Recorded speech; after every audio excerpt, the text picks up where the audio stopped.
Hello everyone केटी online को आपन को स्वागत जनावछि।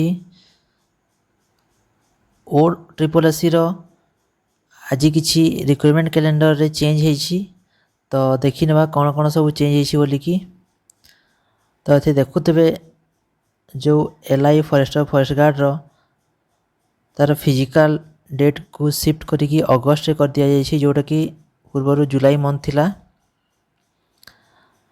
आ जो आरआई एआरआई अमीन आईसीडीएस सुपरवाइजर तार एग्जाम प्रीलिम एग्जाम हेबा को जाउछि सेप्टेम्बर मंथ रे। एठी आज अपडेट कर दिया जाइछि तो पिला माने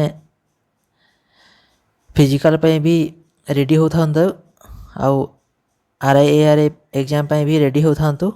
तो एटा थिला रिक्रुटमेंट कैलेंडर रे किछि अपडेट हेथिबा नोटिफिकेशनटा ओ ट्रिपल एस रो। जदि वीडियो इन्फॉर्मेटिव थिला भल लागिला वीडियो को लाइक, चैनल न सब्सक्राइब, वीडियो को शेयर कर देंतु। धन्यवाद।